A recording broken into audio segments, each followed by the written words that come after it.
반갑습니다. 나만 반갑고 하나도 안 반가운 표정인데 따라하시죠. 사랑은 담는 것을 님처럼 사르리라. 우리의 님이 누구죠? 예수님이지요.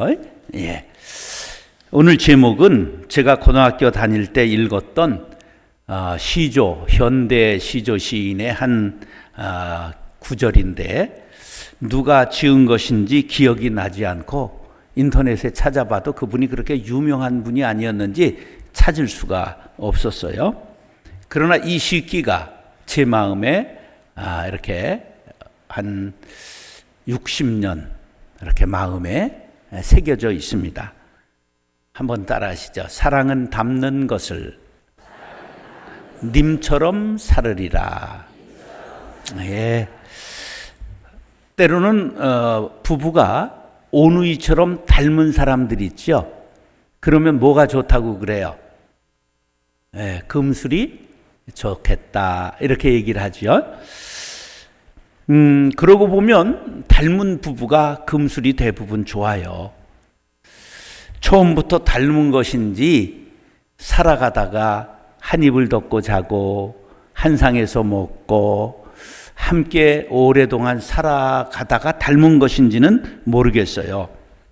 아무튼 사랑하면 보이게 되고 보이면 알게 되고 알게 되면 하나가 되는 사랑의 이치가 있지요. 톨스토이라고 하는 유명한 문호는 사람은 무엇으로 사는가? 그런 단편 소설에서 독자들에게 세 가지 질문을 던집니다. 첫 번째, 사람은 마음속에는 무엇이 있는가? 사람의 마음속에 무엇이 있을까? 두 번째는 사람에게 주어지지 않는 것은 무엇인가? 세 번째, 사람은 무엇으로 사는가? 이 질문에 대해서 질문하고 답을 이제 소설에서 하고 있어요. 사람의 마음속에는 무엇이 있는가? 어떤 사람은 똥만 가득 찼대요. 그런데 톨스토이는 하나님의 사랑이 마음속에 있다. 이렇게 말했어요. 두 번째, 사람에게 주어지지 않는 것이 무엇인가? 자신에게 필요한 것이 무엇인지 아는 것이 주어지지 않는다. 그러니까 자신에게 무엇이 필요한지를 아는 사람은 이것은 복받은 사람이요, 현자지요. 세 번째, 사람은 무엇으로 사는가? 사랑으로 산다. 집이들은 무엇으로 사세요? 밥으로 살지. 그러면 안 되고 무엇으로 살아야 된다? 사랑으로 사는 거지요. 인간은 사랑을 먹고 사는 존재지요. 권터그라스라고 하는 사람은 군중 속의 고독이라는 말을 했어요. 사람들이 서로 부대끼며 살고 여럿이 함께 살지만 사람은 고독에 몸부림친다는 거예요.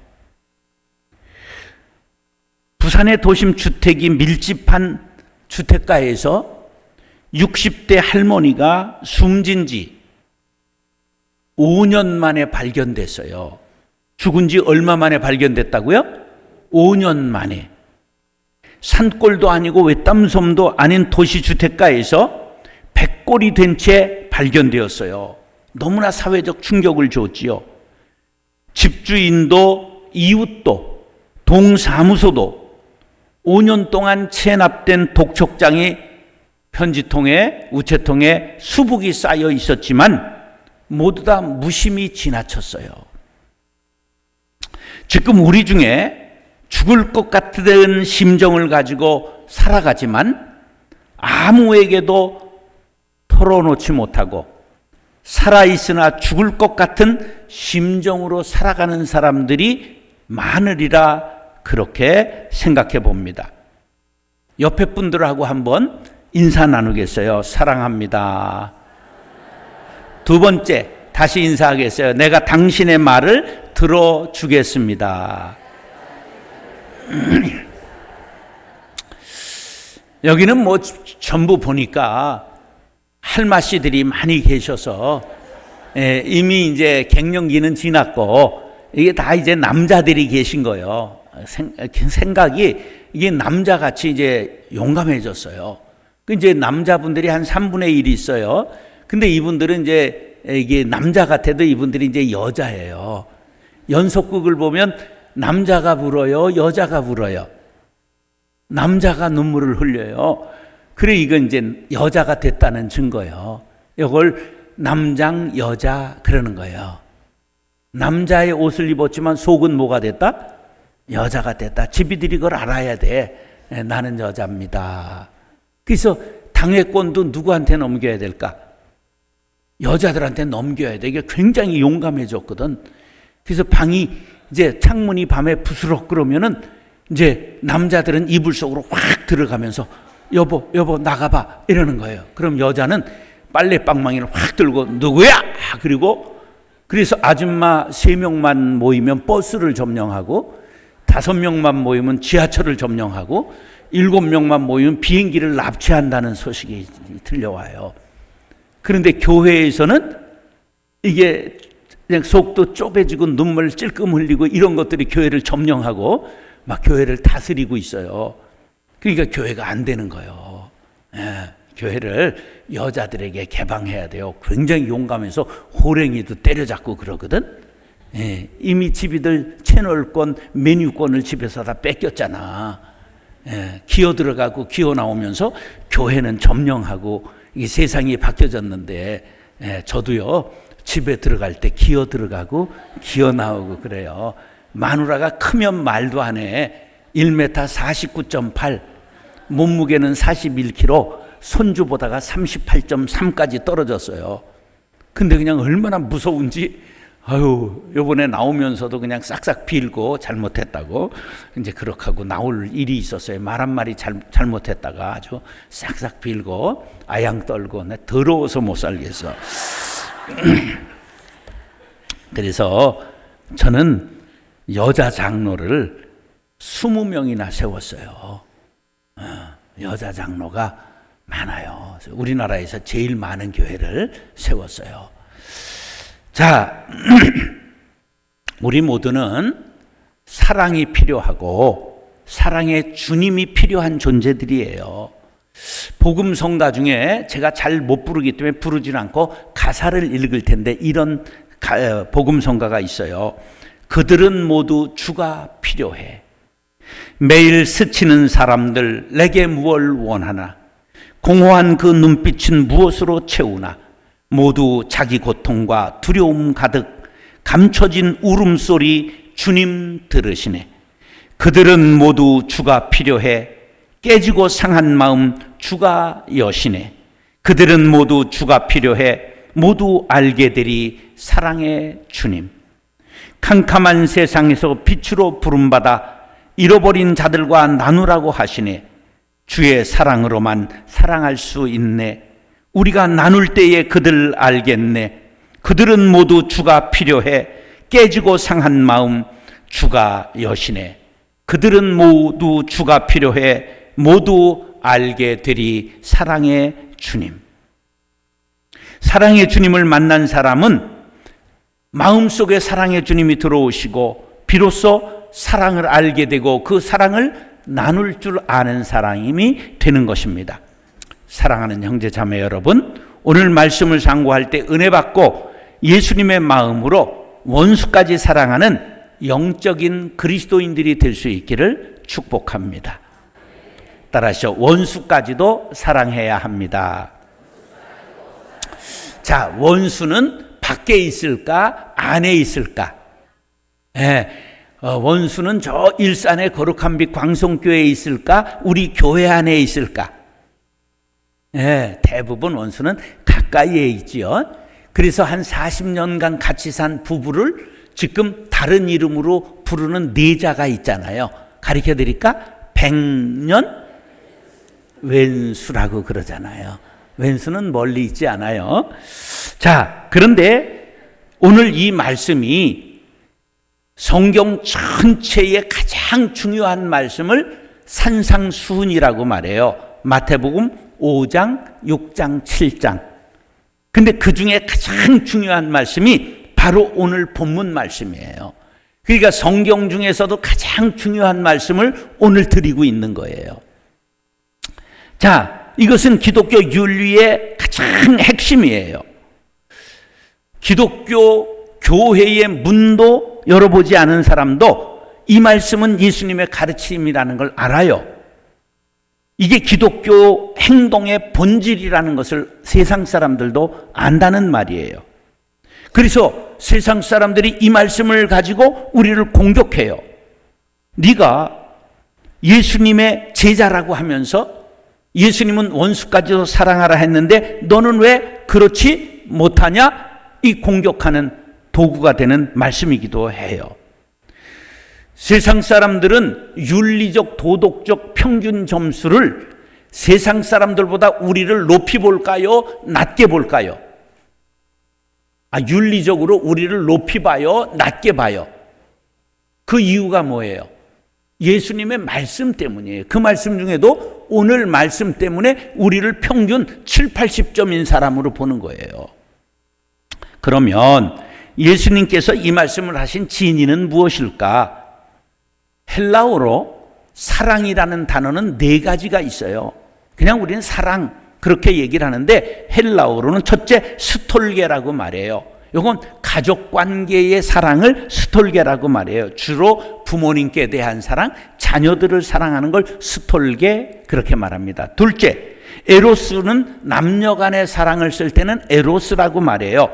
이것은 그냥 성적 쾌락, 정열이 따르는 사랑을 뜻하는 거예요. 그 다음에 셋째는 필리아인데 이건 우정을 말하는 거예요.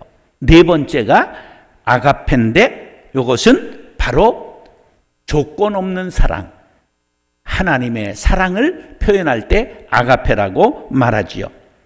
남이 나에게 어떻게 대우하든지 심지어 모욕하고 나의 해를 입히고 슬프게 할지라도 미워하지 않고 선의를 가지고 자비를 가지고 대하는 사랑을 바로 뭐라고 말한다고요? 아가페라 그렇게 말하는 거예요. 자, 사랑의 4가지 있어요. 자, 첫 번째 뭐라고요? 스톨게. 이것은 가족 간의 사랑. 두 번째, 이성 간의 사랑을 뭐라고 말한다? 에로스. 그 다음에 세 번째, 우정을 뭐라고 말한다? 필리아. 그래서 이게 빌라델피아 말하죠? 이게 바로 형제 간의 사랑을 말하는 도시예요. 필리아에서 나온 거죠. 아가페는 조건 없는 하나님의 사랑을 뜻하는 거예요. 그럼 본문에 쓰인 사랑이라는 단어는 어떤 단어가 쓰였을까요? 아가페가 쓰인 거예요. 눈치는 여시같이 빠르네. 예, 아가페의 사랑, 하나님의 사랑을 뜻하는 거예요. 자, 인간으로서는 할 수 없으나 하나님의 사랑을 본받으면 할 수 있는 사랑이에요. 43절, 44절을 다 같이 읽겠습니다. 43절, 44절 시작.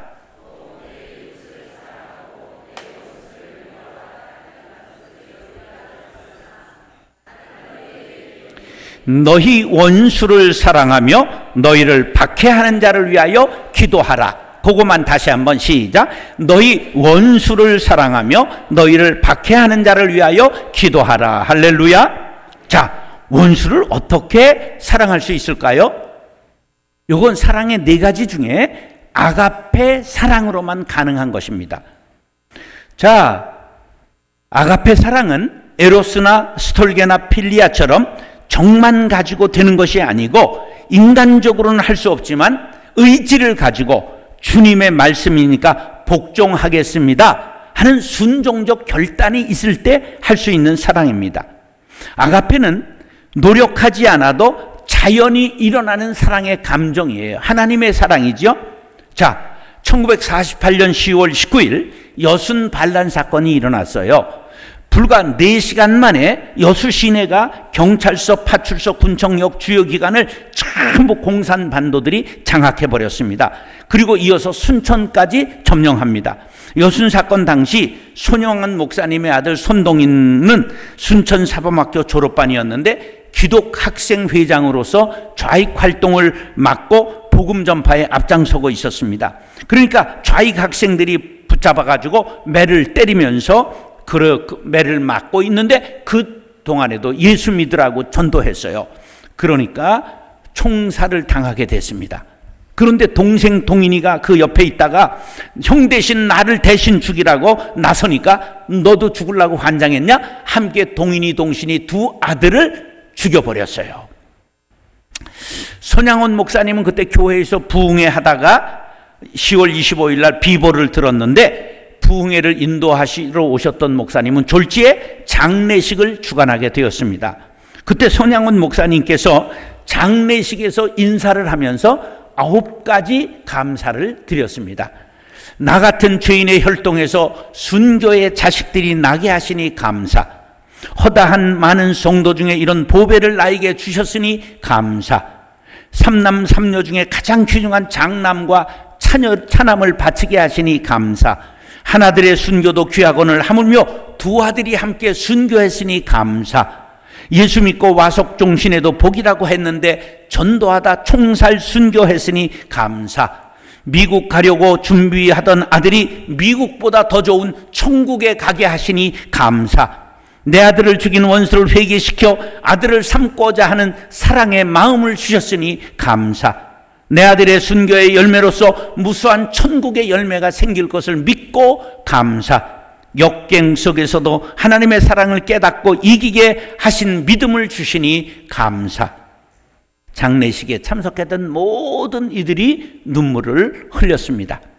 장례식을 마친 손양원 목사님은 부산 군인교도소에 잡혀있는 안재선이라고 하는 그 두 아들을 죽인 살인범을 찾아가서 아들로 이름을 바꾸고 손인선이라고 이름을 바뀌고 탄원해서 석방시키고 아들을 삼았습니다.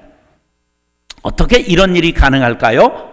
사람으로서는 할 수 없으나 하나님으로서는 가능합니다. 아가페의 사랑, 하나님의 사랑만이 원수를 사랑할 수 있는 것이지요.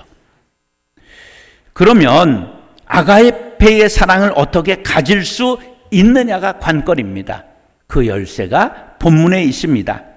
너희를 박해하는 자를 위하여 기도하라는 말씀입니다. 그렇습니다. 돌을 닦아 되는 것이 아니고 참는다고 되는 것이 아니라 기도할 때 하나님의 사랑이 내게 임하게 될 줄로 믿습니다. 기도 외에는 다른 것으로는 할 수 없습니다.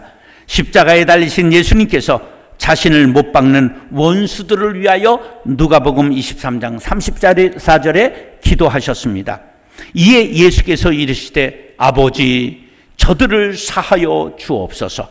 자기들이 하는 것을 알지 못함이니이다 하시더라. 그들이 그의 옷을 나눠 제비를 뽑았다. 사랑하는 형제 자매 여러분, 원수까지도 사랑하라니 나는 못하겠습니다. 포기하지 마시고 기도하시기 바랍니다. 사랑의 예수님처럼 살게 하여 주옵소서. 기도하실 때 예수님을 닮아 사랑의 마음을 소유하게 될 줄로 믿습니다. 그렇게 되시기를 예수님의 이름으로 축원합니다. 따라서 하나님의 마음을 품어야 합니다. 자, 오늘 본문 43절에 내 이웃을 사랑하고 내 원수를 미워하라 하였다는 것을 너희가 들었으나, 예수님이 하신 말씀은 레위기 19장 18절 말씀을 하고 있는 것입니다. 레위기 19장 18절에 이렇게 말씀합니다. 원수를 갚지 말며 동포를 원망하지 말며 내 이웃 사랑하기를 내 자신과 같이 사랑하라. 나는 여호와니라. 이 말씀은 구약 속의 복음이라고 별명이 붙어 있습니다. 레위기 19장 18절. 이 말씀 속에는 원수를 미워하라는 말씀이 없어요. 오히려 원수를 갚지 말라고 되어 있습니다. 그런데 왜 예수님께서 이웃과 원수를 대립시키셨을까? 그 까닭은 하나님께서는 이웃을 이방인과 나그네까지 포함해서 말씀하셨는데 유대인들은 이웃을 유대인으로 한정했습니다. 이방인은 이웃이 아니라 그런 말이에요. 그래서 동족은 용서하고 원수를 갚으면 안 되지만 이방인들은 철저히 보복하고 원수를 갚아야 된다고 생각하고 가르치고 실천한 것을 오늘까지 그대로 지키고 있습니다. 하나님의 가르침과는 달리 이웃에서 몰체해버렸다고요? 외국인 이방인은 이웃이 아니라고 가르친 것입니다. 그래서 이방인들은 그들에게 있어 원수가 된 것입니다. 더욱이 예수님 당시에는 자신들을 핍박하는 로마에 대해서는 적개심으로 복수심으로 가득 차 있었습니다. 율법에서 말하는 원수는 이방인을 가리키는 것이 아니라, 잘 들으세요, 율법에서 가르치는 원수는 이방인을 가르치는 것이 아니라 하나님의 말씀과 하나님의 성품과 반대되는 이방인들의 가증스러운 행위를 가리키는 것입니다. 이방인 자체를 가리키는 게 아니라 말씀을 따르지 않는 사람을 이방인이라고 말하는 거예요. 말씀을 따르지 않는 사람의 행위를 이방인이라고 가르치는 거예요. 그런데 유대인들은 이방인들을 미워하는 것이 하나님의 명령이라고 오해했던 것입니다. 우리들에게도 똑같이 적용됩니다. 우상에게 절하지 말라고 한 말씀을 가지고 우상에게 절한 사람까지도 우상으로 보고 미워하고 담을 쌓는 거예요. 이슬람 종교가 잘못된 것이 이슬람 사람들이 잘못된 게 아니라 그런 말이에요. 무슨 얘기인지 이해가 가세요? 사람은 미워하지 마라고 그랬잖아요. 따라서 죄는 미워해도 사람은 미워하지 말라. 우리가 그것을 분리할 줄 알아야 돼요. 사람이 죄를 짓는 것은 몰라서 그렇고 마귀에게 사로잡혀 그런 것이지, 따라서 죄의 결과가 어떻게 무서운 것인가를 깨우쳐주고 마귀에게 종된 생활에서 떠나 하나님의 자녀가 될 것을 깨우쳐 주어야 되는 거예요. 이것이 복음을 전하는 것입니다. 회개하고 복음을 믿으라, 주 예수를 믿으라, 그리하면 너와 네 집이 구원을 얻으리라. 사랑으로 구원의 복음을 전하는 것이 하나님의 뜻이지, 저주하고 담쌓고 원수가 되어 사는 것은 하나님의 뜻이 아닙니다. 죄를 미워해야 되지 사람을 미워하면 돼요? 안 돼요? 사람을 미워하지 않아요. 이게 굉장히 어려운 일이에요. 그 사람과 그 사람의 행동, 그 사람과 그 사람의 잘못된 믿음, 이걸 분리해서 대응해야 되는 거예요. 왜? 사람은 진돗개보다 귀한 거예요. 사람이 진돗개보다 귀해요? 귀하지 않아요? 훨씬 귀한 거죠. 그냥 개를 안고 입을 쪽쪽 맞추고 방에 이불에 데리고 자고 막 유모차에 애가 없고 개가 있고 그렇잖아요. 그 세상이 개판된 거예요. 사람 속에는 뭐가 있어요? 하나님의 형상이 있는 거예요. 범죄한 사람도, 사형수의 심정에도 마음속에 뭐가 있다고요? 하나님이 있는 거예요. 그 사람을 사형시키면 안 되는 거예요. 자, 45절로 47절에 보면 이런 말씀이 나오죠. 45절로 47절. 이같이 한즉 하늘에 계신 너희 아버지의 아들이 되니니 이는 하나님이 그 해를 악인과 선인에게 비추시며 비를 의로운 자와 불의한 자에게 내려주심이라. 너희가 너희를 사랑하는 자를 사랑하면 무슨 상이 있으리요? 세리도 이와 같이 아니하느냐? 또 너희가 너희 형제가 무난하면 남보다 더하는 것이 무엇이냐? 이방인들도 이같이 아니하느냐? 우리가 신앙생활 잘한다고 말하면서 세리의 수준에 있지 아니한가, 이방인의 수준에 머물러 있지 아니한가를 생각해야 돼요. 우리의 신앙이 하나님의 마음을 닮아갈 수 있게 되기를 바랍니다. 45절에 보면 하늘에 계신 너희 아버지의 아들이 되리니, 말씀에 주목해야 됩니다. 자, 아버지는 아들에게 재산을 물려줍니다. 직업을 물려주기도 합니다. 아들은 아버지의 성품을 물려받아야 합니다. 따라서 우리 하나님의 자녀로서 천국의 유업을 물려받는 것은 물론이요, 하나님의 동일한 성품으로 살아가야 합니다. 그래서 원수를 사랑하고 위에서 기도하는 수준까지 자라가야 하는 것입니다.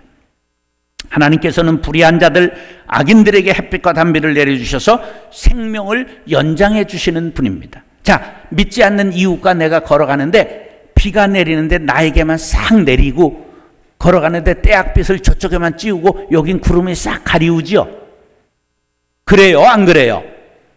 하나님은 우리하고 동일하게 이웃들에게도 햇볕과 단비를 주시는 분이십니다. 이 말씀을 들으면 우리에게 있는 편협함, 옹졸함, 좁은 마음을 회개해야 합니다. 세리는 당시 유대인 사회에서 가장 악한 집단으로 취급받았습니다. 왜냐하면 세금을 바쳐서 자기가 착복하고 로마 당국에 바쳤기 때문입니다. 그래서 세리를 로마의 개라고 여겼습니다. 매국노로 여겼던 것입니다. 그런 세리들도 가족을 사랑하고 친구는 사랑하고 자신을 사랑하는 사람 사랑하지 않느냐? 너희 신앙을 그들보다는 업그레이드 돼야 되지 않느냐? 그들보다는 한 걸음 더 나아가야 하지 않겠느냐? 유대인들은 이방인을 어떻게 생각했느냐 하면 그들은 전부 지옥에 갈 자요, 지옥을 펄펄 끓게 하는 지옥의 땔감이 될 자라고 생각을 했습니다. 속으로 겉으로는 핍박받으며 속으로는 이방인들을 경멸했습니다. 너희들이 그렇게 생각하는 이방인들도 형제들에게는 무난하지 않느냐?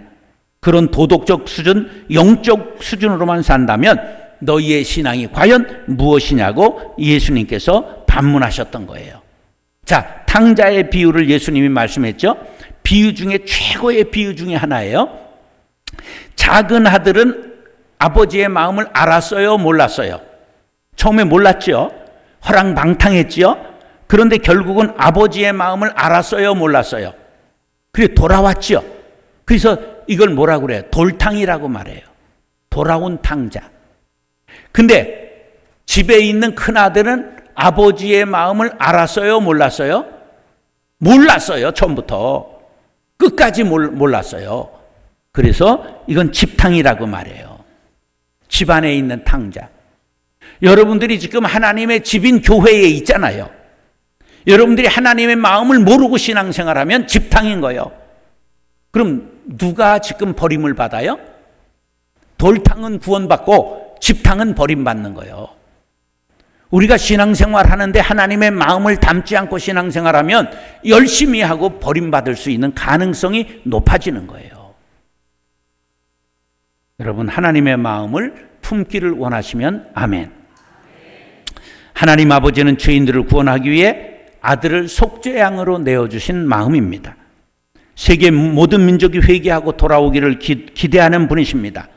하나님의 마음을 품기 바랍니다.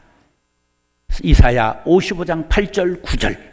이는 내 생각이 너희의 생각과 다르며, 여기 내는 하나님이십니다. 내 길은 너희 길과 다름이니라. 여호와의 말씀이니라.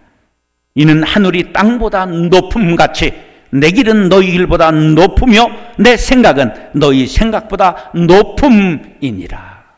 사랑하는 형제 자매 여러분, 하나님의 마음을 품고 그 누구라도 용서하고 사랑하고 위하여 기도하는 아버지를 닮은 자녀들이 될 수 있기를 예수님의 이름으로 축원합니다.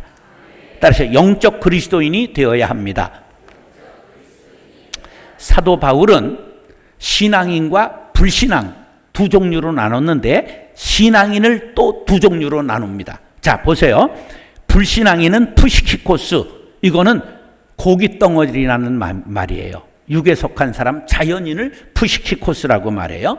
그 다음 신앙인을 둘로 나눕니다. 신앙인은 푸뉴마티코스, 그러는데 이건 신령한 사람, 성령의 인도함 받는 자는 푸뉴마티코스 그래요.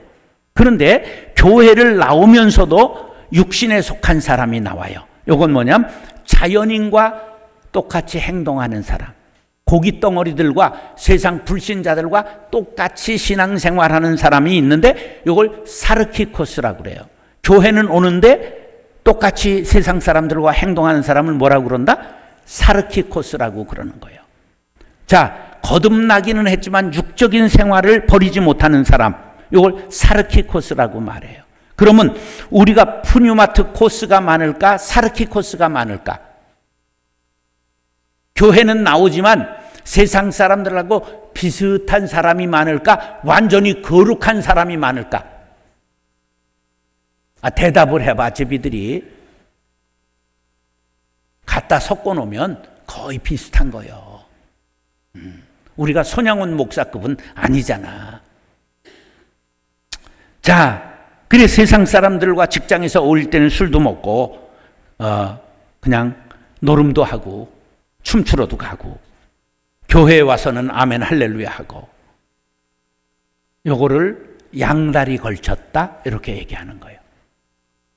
의외로 이런 사람 많습니다. 제가 이렇게 조사해 보니까 교인들 절반이 소주를 까더라고. 오늘 본문 말씀에 대입하면 신앙생활 하면서도 원수를 사랑하려고 기도하고 힘쓰고 애쓰지 않고 원수는 당연히 미워하는 사람들이 많이 있다 그런 말이에요. 나와 신앙 색깔이 다른 사람도 정죄해요. 그런 신앙인들은 스스로 신령하다고 말하나 이것은 신령한 사람이 아니고 사르키코스한 양다리 걸친 사람이라 그런 말이에요.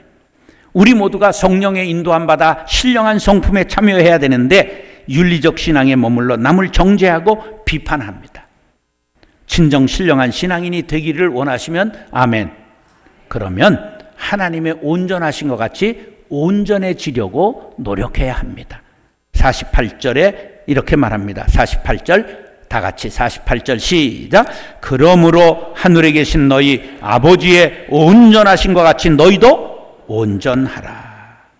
자, 여기는 온전하다는 게 뭘까? 텔레이오스라고 말하는데 하나님께 드리기에 합당한 희생 제물, 흠없는 제물을 뜻합니다. 자, 그러니까 본래 계획되고 설계되고 만들려던 목적이 충분히 실현되면 온전한 거예요. 이게 어려운 거죠. 그러나 우리가 하나님이 우리를 만드실 때 그 만드신 목적을 생각하고 오늘보다 내일이 좀 더 나아지고 내일보다 모레가 나아지고 그래서 천국에 갈 때쯤은 거룩해짐에 도달할 수 있는 사람. 우리는 다 민나 도로보 데스지요. 러시아 말로 도둑놈이라 그런 말이에요. 의인은 없나니 몇 사람이 없어요. 근데 사람은 그래. 나만 빼놓고 그래. 나는 괜찮다 이거지. 아니야. 너도 도둑놈이야. 나도 도둑놈이고 우리는 온전히 다 죄인이야. 그런데 날마다 자라가야 돼. 그 날아가기까지 날마다 자라가네. 천국의 황금길을 걷게 되었으니 그 날아가기까지 날마다 자라가네. 그래서 우리가 죽을 때쯤이면 묘비에 예수님을 닮아가기 위해 힘쓴 사람 여기에 잠들다. 그렇게는 돼야 된다 그런 말이에요.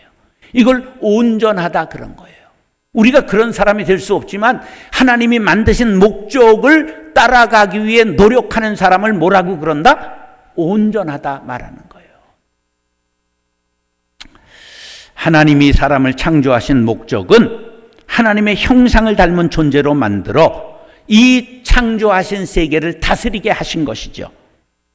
우리는 이 하나님이 만드신 세상을 아름답게 만들고 사랑의 동산으로 만들어야 될 책임이 우리들에게 있는 거예요.